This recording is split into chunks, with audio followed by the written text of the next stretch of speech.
Well, welcome, dear friends, to a beautiful, beautiful Laurel Canyon, gorgeous day. Really, truly is. How are you all doing, guys? It's a great day to talk about something that I've been asked to talk about many times, but it's always been a little bit challenging for me because a lot of the times when I talk about this, it seems to bring forward a little frustration with people because they want to hear something that I really don't have the answer to, and I can only share my truth, my understanding from my clients and from what I've learned as a father who's looked after a daughter all her life up till her age of 18, and then she flew, and a son that I only saw so many times, but I guess that the work that I've done with my clients over the 15 years, I have information that may be able to help you, but I guess each to their own, and I think ultimately you can only do your best. The topic of conversation today, the question I guess was, I'm a mother of three children. Um, I love my children so much. I want to give them the gift of spirituality, meaning that they don't want to suppress them, they don't want to make them do anything, they want to let them shine in their own way. So, and the issue they have is that I'm a working mother, so I have to go and work, which is obvious, and I have to send them to school, which I don't particularly want the school to turn them into this and that. But what do I do to bring balance to all of that? And it's a great question, it really is, because yes, we do have to work, and yes, we do have to let our children go into the system. And how do we bring balance to our children so they become stronger, they become more open, and they are able to see what they need to see, and so we don't influence them too much? Well, I think the critical part to this is the last part of what I've just said. How do we help our children grow and not influence them too much in any way? It is very challenging because I've often said this. You can try and help your children become a more beautiful, stronger version than yourself, but in truth, they will always mimic you. So it doesn't matter what you say to them, it's how you behave and how you act and what comes out of your mouth to basically influence your child as they grow up, so they become a miniature you almost, if you understand. So like me, I grew up with an abusive dad and a loving mother. So I've got a lot of love in myself, but I've also got a streak of my father in me that I know I have to conquer. And I work on that every day, and I know I'm winning it. So the question is, what could have happened there as a child, and as my mother and father, if they stood here now and saw me, what would they say to me now? What would they do now to make any difference? I don't think they would. I think they would still be the same as what they were. My mum still would be loving, and my dad would still be the pain in the ass that he was, bless him. And what would I want to change from my mum and my dad?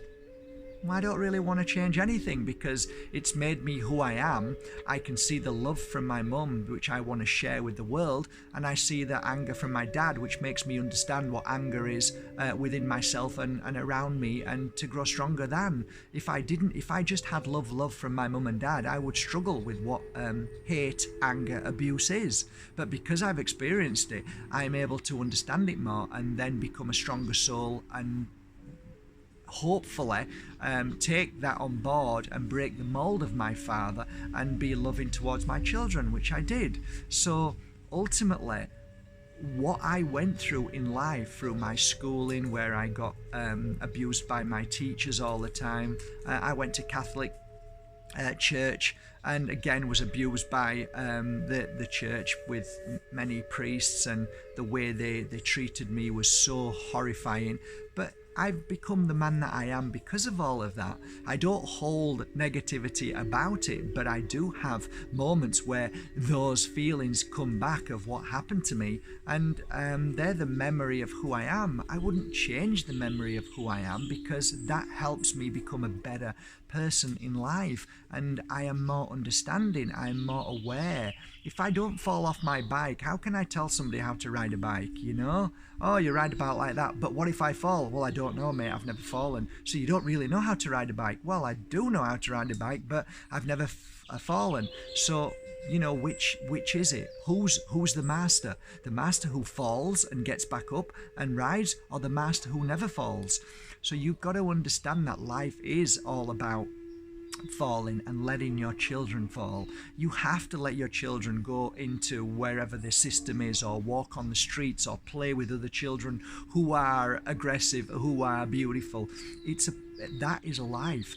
The only thing that I have ever suggested my clients when they are nervous and worried is that I want to say, first of all, thank you for being nervous and worried and wanting your children to have the best. That shows what a beautiful mother you are. Out of all the billions of mothers, what a beautiful mother to have that caring thought that you want your child to be a better version than you, that you want your child to be more understanding and not have the stuff that you had because of your mother and father that is inside you now and you're struggling with.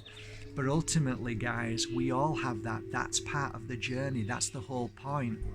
And for me, once you recognize that, you can let it go and not worry too much. But then you can implement things into your life that makes a difference. You can take your children out and let them mix with different people. You can take your children out and show them things that people don't show them. Let them play in Mother Nature. Let them give them fresh fruit, fresh vegetables. Teach them about loving animals.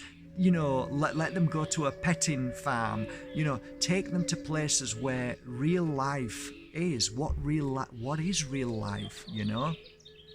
And then you can actually help them by reading certain books or showing them certain films that will influence them in a certain way that keeps their mind and heart open to love, because ultimately that's what this is about.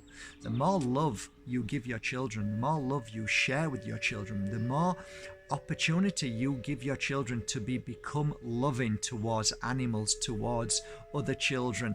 Do good things, hand out gifts to people, let them learn how to wrap up beautiful little presents, and let them do that, and then take them to certain friends' houses and offer them as a gift.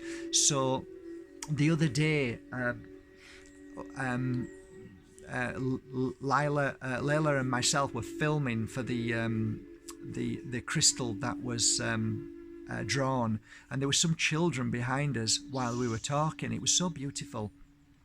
And when we'd finished, these two children, were really tiny, walked up to us, and they'd gone and purposely pulled some flowers, some beautiful flowers, and came up to us both. And the little girl handed me one flower, and the little boy handed Layla a flower, and we were so thankful. It was so beautiful.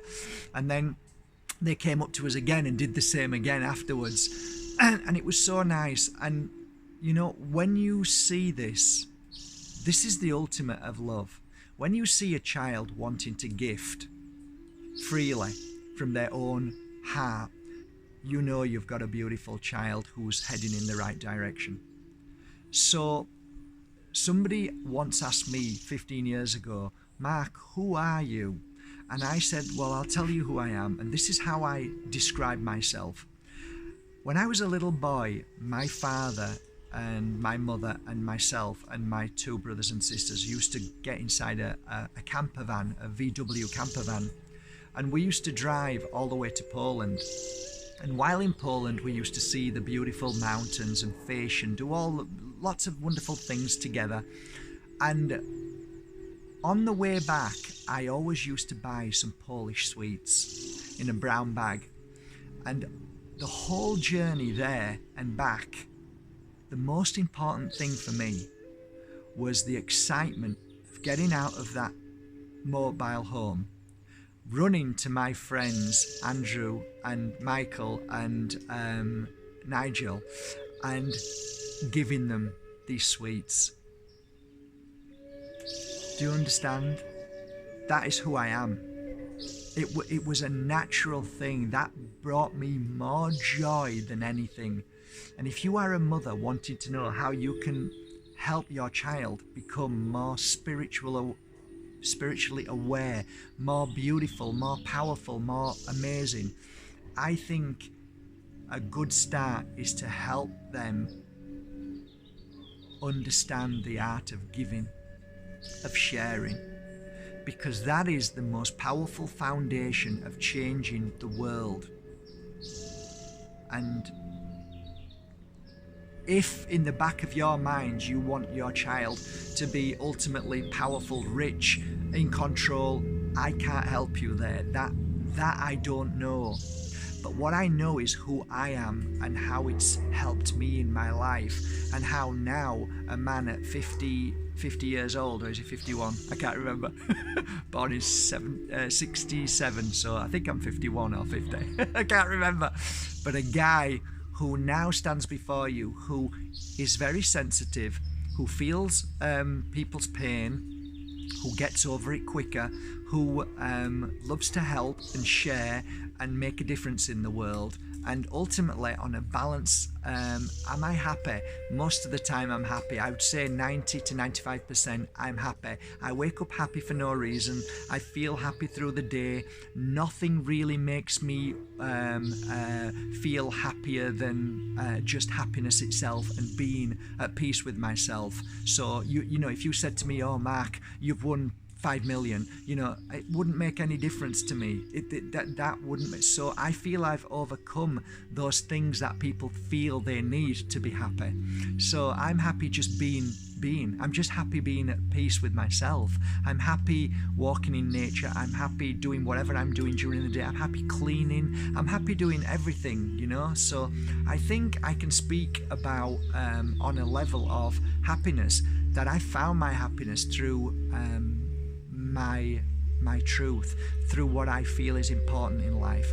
So I hope this video serves you well, guys. To all the beautiful mothers who care about how to help your children, at the end of the day, always remember this: whatever your child goes through, they need to go through that to be able to see what is right and wrong. So they go to school and they experience what the teachers say, how they influence them. But trust me, they know what's right and wrong inside, and they will make their judgment. Therefore, if you want to help your child, make them stronger to be able to make a decision, to look at all aspects of their life and to go with what feels right to them.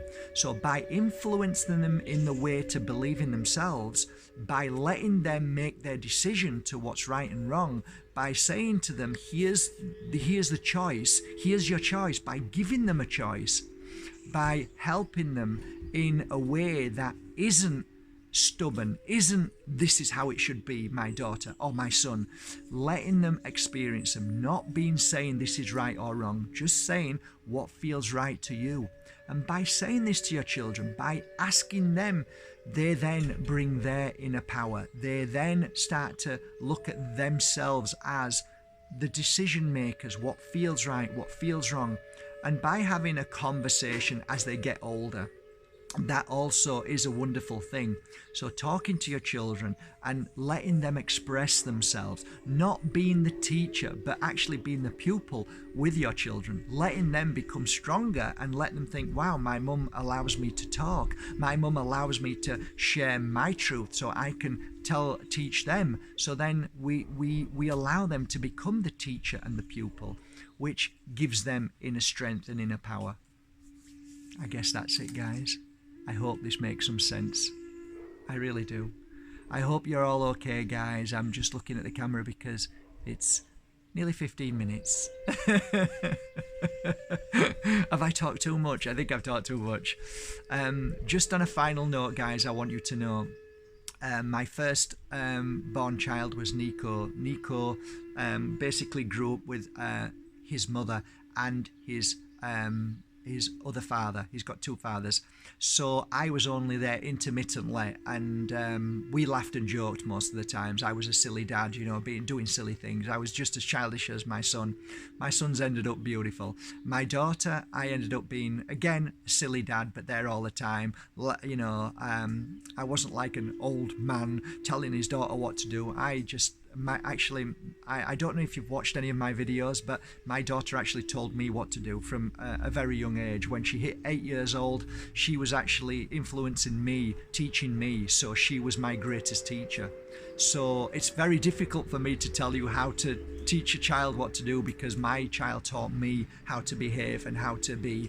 If my daughter was ever in a situation at school where a boy liked her and she didn't want to upset him, she would suddenly turn around and say, "You know what, Dad, I'm just going to nip out and going to go and knock on Joe's door and tell him that I just want to be friends." I go, "Okay. Wow, okay." Or you know what, Dad, Mario kicked me at school. Okay, I'll go into school and have a word with his dad. No, I can manage this. I'll sort this out myself. I'm panicking, saying, "What do you mean he kicked you?" Dad, it's okay, calm down. So, I had a daughter who was very, very strong, and so I just allowed my daughter to be. I encouraged her, and whenever she cried, I gave her a cuddle, and I was there for her, and we used to go and play a lot. We used to go to the pictures a lot. We did things together a lot. We went for walks, we played in the park, we did many things together. And I think, ultimately, guys, at the end of the day, you have been brought into this world to be the loving soul that you are. Your child chose you to come into this world. Your children chose you. So why beat yourself up? They chose you, so who you are is what they wanted. So don't beat yourself up. The experiences they're going through in their life is what they chose. That's their life. That's their journey. You can't mollycoddle your child. You can't cocoon them. You can't protect them all the time. You just have to trust them and know that, hey guys, okay, look after my children, please. And at the end of the day, they are here because they chose you. And ultimately, you are perfect. You are all that they desired, and what they wanted. So just keep being beautiful. Keep being you. Keep doing what you're doing. You're doing nothing wrong. Whatever your child is going through, whether it's happiness, sadness, it is just that moment of falling off the bike. It might happen for a week. It might happen for a year. It might happen for 3 years. But all of those pain and suffering and those challenges is going to make your child the most powerful, amazing soul in the world. Because if you don't know what it feels like to have suffering and pain, then you will never truly be the guru that you will be when you're older. You have to experience all of these things. So just be there for them, be an ear for them, and just do your best in trying to find things that take away the pain and suffering from your child quicker. I think that's a good thing, and a cuddle is normally that. Spending time with them, doing things, watching them, showing interest in their life, that encourages them to find their inner power. So just keep being you, guys. From my heart to yours, have a beautiful day. Take care. I hope this helped a little tiny bit. Okay, bye. Thank you for subscribing to Mark Bayeski YouTube channel. Take care, guys. Till tomorrow.